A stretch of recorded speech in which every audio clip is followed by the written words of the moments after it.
Boa noite a todos, seja bem-vindo ao meu canal Entre Livros e Panelas. Vá logo deixando o seu like, vá também se inscrevendo, né? E também compartilhando com seus amigos, se você gostou dessa palavra, tá? Então, eu agradeço quem já me conhece, que já assistiu alguns vídeos, já estou falando a respeito de um projeto grande que eu tenho, e o Facebook só pode me liberar quando eu tiver 1000 inscritos. Então estou aí, de grão em grão, segundo o ditado popular, a galinha enche o papo. Então, com o seu, com o do outro amigo, e assim vai, eu chego nos 1000 para podermos ter um programa legal no YouTube, tá? Então eu vou falar sobre prumo divino, uma analogia da história do povo de Deus, né? Em Amós, no livro de Amós, no versículo 7, no capítulo 7, versículos 7 e 8, diz assim: Mostrou-me também assim, eis que o Senhor estava sobre um muro levantado a prumo, e tinha um prumo na sua mão. E o Senhor me disse: Que vês tu, Amós? E eu disse: Um prumo. Então disse o Senhor: Eis que eu porei o prumo no meio do teu povo, no povo de Israel, nunca mais passarei por ele. Então aqui a gente vê uma analogia da história do povo de Deus. A gente vê aqui uma analogia a respeito de Jesus, que é o prumo divino, que é o prumo de Deus para a nossa vida, que veio para nos consertar, para mostrar, alinhar o nosso caminho, né? Então, eu vou ler algumas coisas aqui que eu tenho escrito. Nós vivemos um contexto de crise, porque as pessoas não sabem, ou não estão sobre o prumo de Deus, ou seja, no caminho, na verdade, na vida que é Jesus, e não conhece a sua palavra. O povo vive sem prumo, sem direção, sem aquele que guiou o caminho certo para Deus, né? E nós queremos andar bem, certo? O único que pode nos medir o aferidor chama-se Jesus. Esse sim é o nosso aferidor, tá? Então, ele é o prumo de Deus para a nossa vida. Ele foi prometido desde ali nos profetas em Amós, né? Deus dizendo ao povo que ia colocar, Deus estava acima de um muro, colocando como se fosse em ordem, botando aquele muro em ordem, né? Um prumo divino, um prumo de Deus é para nos colocar, né, na condição de não estarmos tortos, nos consertar. A ontologia dessa palavra, né? A ciência, estudo da existência, o que é a vida, como devemos vivê-la, quem sou. Podemos ter reações de forma passiva ou agressiva. Quando Deus nos trabalha na nossa vida, existem duas formas. Quando você começa a entender quem você é, você vai ter um estudo ontológico da sua existência. Quando você crê com o coração, quando você entende a razão pela qual você nasceu, identidade, você vai me ver falar sobre identidade porque foi um dos fatos que mais me levou a ter a vida que eu tenho hoje. Porque eu entendi quem eu sou. Eu entendi que eu sou filho de Deus, abençoado, sou próspero. Deus me chamou para uma obra aqui na terra e eu estou disponível a fazer a sua vontade. Disponível a entrar no prumo divino, né? Ser acertado por Ele. Ele não me fez perfeito, mas me leva à perfeição, porque ainda estou em construção. Quando eu falo de prumo, é alguém que está aprumando a casa, aprumando, né? E quem entra no caminho de Deus uma vez só, ele é aprumado por causa de Jesus Cristo, da obra redentora da cruz. Então, na ciência, a ontologia é a ciência do estudo da existência. Quando eu estudo a questão ontológica da minha vida, da existência humana, eu começo a estudar para que Deus me criou, por que Deus me criou, qual a razão pela qual eu vim existir. Nada nasce por acaso, não existe o acaso, né? Porque Deus providenciou, foi Deus que quis assim. Como devemos vivê-la? Essa é outra pergunta. como devemos viver. A Bíblia está cheia de versículos nos mostrando como devemos viver. Uma vida santa, separada, uma vida com propósito, uma vida com intensidade, né? E quem sou? Exatamente essa é a questão maior. Quando você se descobre quem você é, né? Se você quiser saber quem você é, leia a Bíblia no Novo Testamento. Leia a respeito daquilo que a Bíblia fala de você, o que Jesus diz, que o Pai lhe ama, que você é herdeiro de Deus, que você é co-herdeiro com Cristo, você é uma raça eleita, um povo de propriedade exclusiva de Deus. Leia isso. E ainda diz assim, Jesus: não turbe o vosso coração, crede em Deus, crede também em mim, na casa de meu Pai há muitas moradas. Se assim não fosse, ele não teria dito: eu vou vos preparar lugar e voltarei para levar-vos, para que onde eu esteja, estejais vós também. Olha que coisa linda, né? Que coisa maravilhosa. É crer com o coração. Não endureça seu coração para Deus. Entenda a razão pela qual você veio existir. Tem muita coisa que Deus quer fazer na sua vida e você precisa se entender, você precisa se conhecer, você precisa se identificar, né? Se afiliar, entender a sua filiação com Deus. Você não é apenas uma criatura, você é filho, né, de Deus. Você se tornou filho de Deus por causa da aceitação do seu Filho Jesus. Quando você aceita Jesus como Senhor e Salvador, automaticamente você entrou no reino de Deus. E quem entra no reino de Deus não são apenas servos, mas filhos, né? Então, dessa forma, quando você compreende a sua existência, você compreende o porquê, né? O que é a vida, o porquê da existência, como devemos vivê-la e quem somos, podemos ter essas reações, passiva ou agressiva, né? Espírito automaticamente recriado por Deus. Quando eu entendo espírito, alma e corpo, o espírito é o que Deus soprou dentro de nós. O espírito é o que volta para Deus. Automaticamente recriado em Deus. Quando eu aceito Jesus, é porque a Bíblia diz que aquele que adora o Pai, ele deve adorar em espírito e em verdade. Quando eu adoro o Senhor, quando eu determino na minha vida, quando eu reconheço que nasci para adorá-lo, quando eu reconheço que eu nasci para acertar, ser aprumado por Ele, aí eu entendo. A minha reação, ela não é agressiva e nem passiva. É um equilíbrio. Tem um equilíbrio, né? Passiva ou agressiva, essa é uma das reações, a gente vai entender um pouco lá na frente.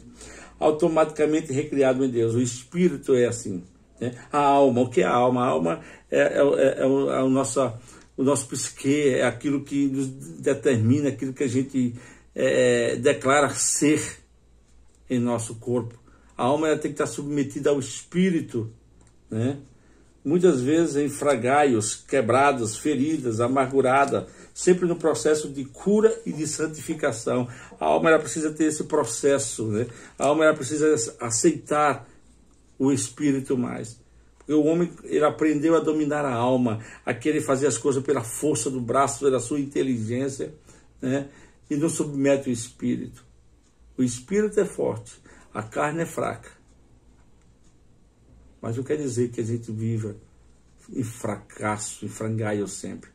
Vai depender de como Paulo fala lá, né, que devemos renovar. Irmãos, por compaixão, ele pede por compaixão, por misericórdia, que devemos renovar a nossa mente, para assim experimentar a boa, a boa, a agradável e a perfeita vontade de Deus, né? Eu só posso experimentar esse processo, essas etapas, de como Deus é bom, de como é agradável e como é perfeita a vontade de Deus, quando eu peço processando, quando eu submeto a minha alma ao Espírito, quando eu deixo o Espírito governar, quando o meu eu interior, o meu eu verdadeiro, o eu que Deus criou, o eu que Deus soprou para viver, entender isso. Aí ele começa a submeter a mente, não mais fazer a vontade da mente, da alma, né? O corpo oferecido como sacrifício vivo a Deus. Por isso que a gente tem essa casa. Nosso corpo é a casa de Deus. É o habitar do Espírito Santo. Aqui, no nosso corpo. Por isso que ele precisa que a gente esteja sarado, curado. A gente esteja pronto, revigorado, forçudo para encarar o dia a dia, para propagar, para divulgar a glória da sua majestade. Entrar no prumo de vida é isso. Agora vamos ver o que é axiologia, ciência de estudo que se refere aos valores da existência, né? Observação, quando temos Deus como o mais importante para nós, verdadeiramente entendemos o sentido da vida e podemos desfrutar, né? Só podemos desfrutar quando entendemos o verdadeiro sentido da vida, a axiologia. Nós entendemos a ontologia, que é o estudo da existência, e a axiologia, né? Que é o estudo, né? Do porquê, né? Do que se refere à existência, dos valores da existência, né? A teleologia, a ciência do estudo, finalidade da existência humana, o propósito de existir, qual o nosso alvo, o objetivo definido. Quando eu entendo essas coisas, né, aí eu vou procurar na ontologia, vou procurar na teleologia, na axiologia, né, a respeito da existência da vida. Eu vou entender essas palavras, vou compreender a profundidade dessa existência, do porquê Deus me quis, porque Deus me colocou nessa família, porque Deus me colocou nessa sociedade, porque Deus me colocou nesse país. Então a gente vai começando a entender, quando a gente se reconhece em Deus, quando a gente tem a nossa identidade clara, objetiva, definida, a gente começa a viver outra vida, porque a gente vai querer servir, vai querer se doar para Deus nos usar como bênção para abençoar a família, nação, povos, línguas, seja lá onde for que Deus nos enviar, ou onde podemos chegar com o que somos para Deus. A epistemologia é a ciência do estudo do conhecimento da vida. Nós temos que olhar a vida com as lentes de Deus, para mim mesmo, para as demais pessoas e para a própria vida. Quando eu olho para a vida com as lentes de Deus, o mundo se abre ao meu redor. O mundo começa a se ampliar. Eu já começo a ver as pessoas diferentes.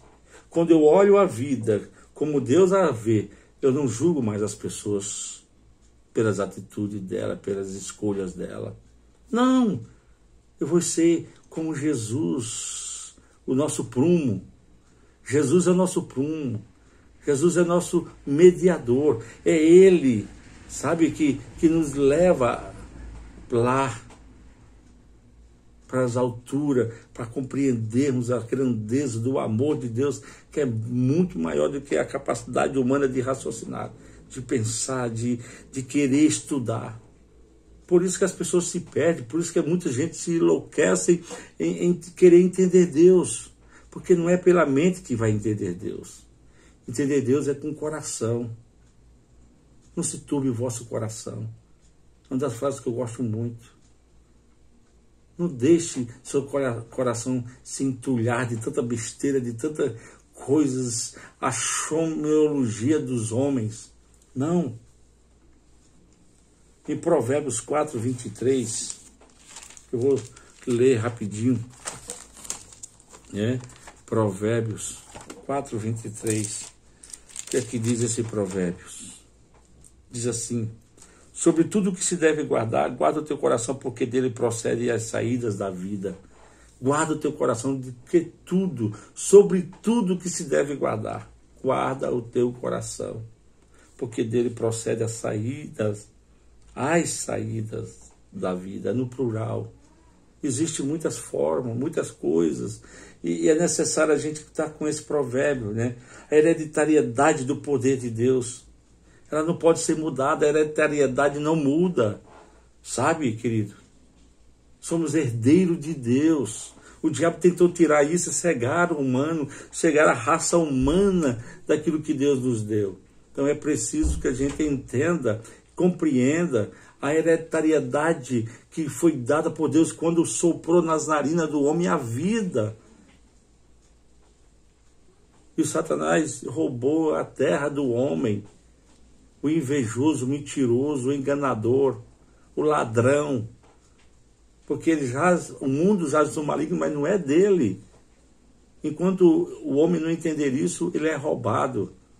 Quando o homem não entender isso, ele vive uma vida de miséria, por não compreender essa existência da sua hereditariedade, daquilo que Deus deu ao homem. Por isso que Jesus vem em forma humana, para conquistar e mostrar que o diabo não manda em nada. Que o poderoso é o homem na terra, porque Deus deu domínio a ele. E quando o homem entende isso, você vai encontrar um Pablo Marçal, sem questão de religiosidade, mas entender os princípios, as chaves que virou toda a sua vida, honrando a Deus, enriquecendo, desfrutando do melhor que a terra tem para ele, e muitos outros. E às vezes as pessoas ficam presas à miséria, ficam presas porque não entendem a hereditariedade, não entendem aquilo que Deus deu como riqueza ao homem. E, infelizmente, vive sofrendo, vive na miséria e achando, com a palavra, né, evangeliquez, seja feita a vontade de Deus. Se fosse feita a vontade de Deus aqui na terra, todos eles eram salvos, todas as pessoas eram salvas, porque a vontade de Deus é que todos sejam salvos, é que todos comam, é que todos se vistam bem, é que todos gozem da vida o melhor possível. Essa é a vontade de Deus, mas faz não. Infelizmente não, porque não compreende, não entende, não se encontraram em Deus. Amém? Personalidade. A personalidade é uma coisa adquirida. Personalidade, você nasce com ela. Não, você vai adquirindo. Né? Adquirida. É justamente essa que Deus passa o prumo, pois Deus quer tratar com as nossas emoções, ou seja, curando as nossas feridas. A personalidade ela vai crescendo, ela vai sendo evoluída, de acordo com onde estamos e de acordo com aquilo que determinamos para a nossa vida. Né? Então, ela é algo adquirido. Personalidade é algo adquirido, não é dado. Né? Sim, que existe, às vezes as pessoas nascem com aquele impulso forte, né? Mas a personalidade é algo que vem adquirido. E é exatamente nessa questão da personalidade, nos nossos temperamentos, nas nossas emoções, aí é onde Deus quer colocar o prumo, é onde quer que o Espírito Santo entre, faça morada e dê. Porque entrar no prumo é viver como Paulo falou do fruto do Espírito, mansidão, domínio próprio, equidade, né? Amor, perdão. Essa é entrar no prumo. Quando nós entramos nesse prumo divino, no prumo de Deus, a gente percebe, né, essas coisas começaram a funcionar. Né? O prumo de Deus entrando na nossa vida e nos ajustando. Eu era irritado, agora eu tenho paz. Né? Eu falava muito, agora eu falo menos. Né? Eu criticava, agora não critico mais, não julgo mais.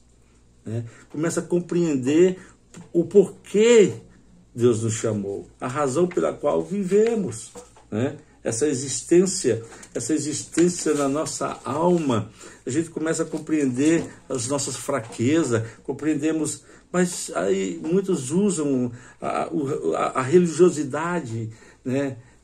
O corpo é fraco, né? A carne é fraca, mas a Bíblia diz que o espírito é forte, você tem que dominar você, não é o seu corpo, não são as suas emoções.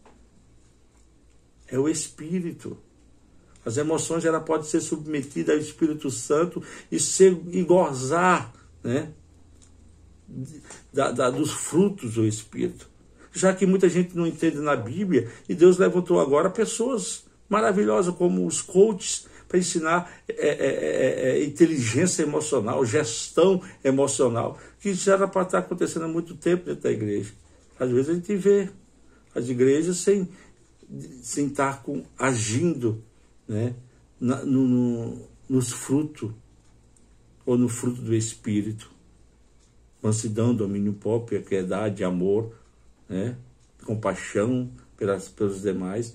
Então, e os coaches estão aí. Deus usa como quer, quem Ele quer. Sei que muitos vão criticar, muitas pessoas não vão. Se ninguém vai te aceitar como tu é, todo o tempo. Você não é 100%. Não aceitaram Jesus, quem é você? Tu acha que tu é melhor do que Jesus, que todo mundo vai te aceitar? Aceitar as tuas ideias? Não vai. Não vai. Alguns vão entender pela palavra, mas que você possa ser o melhor que você for, enquanto você se encontrar na sua identidade em Cristo.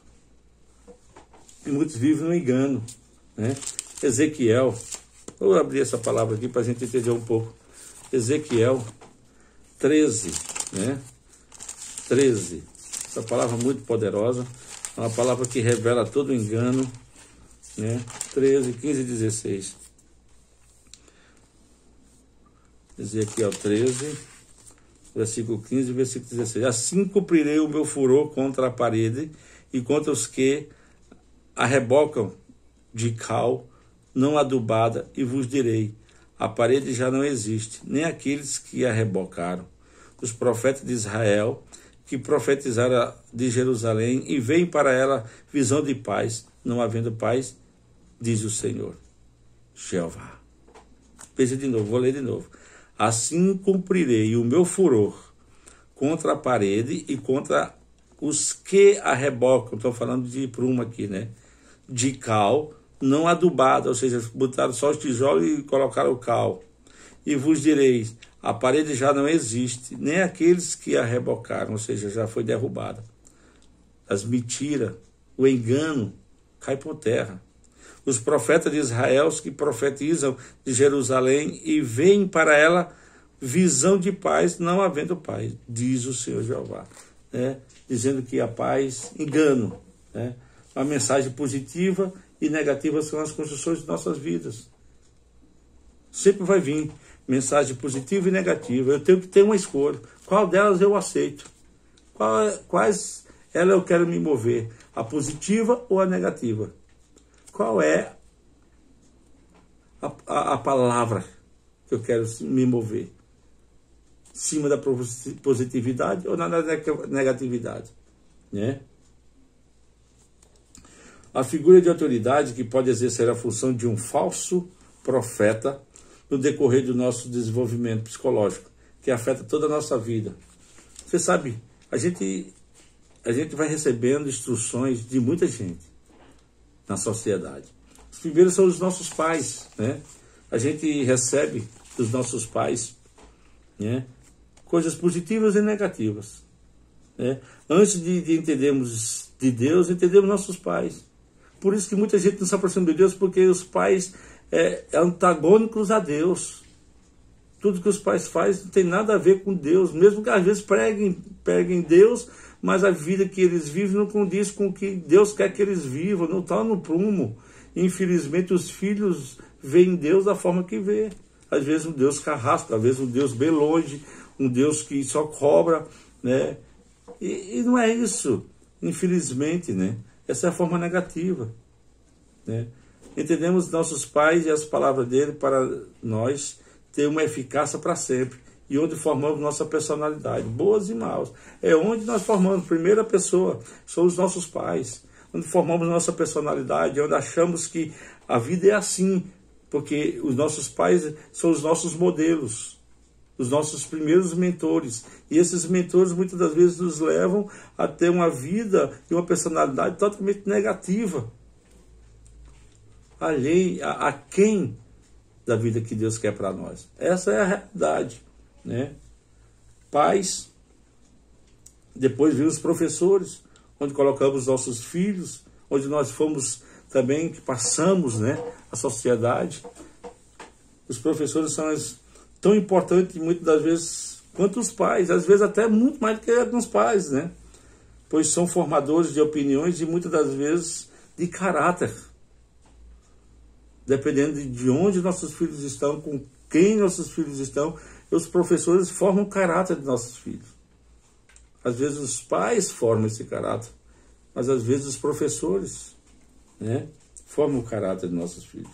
Amigos, esses são os reforçadores de falsas profecias, tais como drogas, álcool, sexo ilícito e essas coisas. Eu digo isso porque foi isso que aconteceu na minha vida. Eu tenho esses processos negativos, tanto negativo de professor, como de pai, como de amigos. Tudo isso aqui. Eu tive bons professores, uma professora na minha vida, na minha infância, que era boa, mas era má ao mesmo tempo, né? Antigamente eu levei muita palmatória. Eu tinha muito ódio de diretores, porque a minha diretora só me botava de joelho em cima de caroço de milho, olhando para a parede, né? Meus castigos eram assim. Então, eu passei por um processo muito negativo na minha vida. Mídias, né? A TV, a rádio, os jornais. Hoje, as redes sociais também são essas pessoas assim, que levam a nossa mente a desenvolver a personalidade que temos hoje, né? O coração também, como diz lá em Jeremias 17:9, né? E o diabo, o enganador principal. Nós temos o coração que engana, como a Bíblia diz, o coração engana muito. Se você não tem um coração baseado na palavra, se você não tem um coração em Deus, ele vai te enganar sempre, né? Porque o coração é uma emoção. Coração, quando se fala coração, está falando das emoções. Porque o coração, por si só, é apenas uma bomba que faz com que o teu sangue gire e funcione, né? E deixe você vivo. Mas faz a limpeza do teu sangue, que faz a energia do teu sangue girar no teu corpo e te permanecer movimentando. E o diabo é o enganador principal, mas tem um coração, né? Tem os pais, tem os professores, tem a mídia. Hoje, o pior de todos é a rede social, se a gente não tem cuidado, se a gente não cortar aquilo que pode nos prejudicar, né? A televisão hoje não é tanto o principal, mas as redes sociais, que é onde as pessoas estão mais focadas, mais do que a TV. Então, um dia, logo essa TV aberta não vai nem existir, porque as pessoas não vão querer nem ver. As pessoas não querem estar mais presas às mídias, né? Eles querem estar à liberdade de poder mudar e assistir o que eles querem, a hora que querem, como quer e o que quer, né? A televisão é o principal fator. Antigamente a televisão era o principal fator, né? Retardamento intelectual e afetivo do mundo, no mundo contemporâneo. E até hoje também a mídia que faz isso aqui, né? Hoje as redes sociais fazem isso. É um retardamento intelectual e afetivo no mundo. O mundo contemporâneo que estou falando. André Luoff falou essa palavra. O prêmio Nobel de Medicina, na época, falava assim que a televisão é o principal fator de retardamento intelectual e afetivo no mundo contemporâneo. André Luoff, prêmio Nobel de Medicina. Ele falava essas coisas porque as pessoas realmente não querem mais ler. As pessoas não estão atrás mais de procurar ser sábio, ser inteligente. Eles estão atrás daquilo que é mais fácil para a alma. É mais fácil você ver um vídeo, é mais fácil você assistir e ver comédia, ver aquilo que você enche os teus olhos, da tua alma, do que você ter pegado um livro na Bíblia para ler, estudar a palavra. Então isso aí fica mais fácil, né? Esse estudo eu quero fazer em algumas etapas, né? A gente parou aqui no engano, para não ficar muito comprido esse vídeo. A gente vai cortar por aqui e depois vai falar sobre a questão das uvas verdes, né? O que são uvas verdes? Aquilo que a gente antigamente era um provérbio que se usava para as uvas verdes, porque as uvas verdes, né? Você chupar a uva verde, desbotava os dentes, né? E é muito ruim. A uva verde é um amargo só, né? Ele trava na boca, né? Então, a gente vai falar sobre isso, tá? Então, que Deus abençoe a todos, que você possa entrar no prumo divino, que o prumo divino, na pessoa de Jesus Cristo, possa te guiar, né? No teu processo de reconhecer quem você é, na sua identidade, o que e para que você nasceu, as razões pelas quais. Não te julga menor do que aquilo que Deus te chamou para fazer. Você faça a diferença onde você está. Seja a diferença onde você está. E Deus te abençoe, Deus te guarde, dê o seu like, né? Também compartilhe, se inscreva no canal para a gente alcançar aquele objetivo. Em nome de Jesus eu te agradeço e boa noite.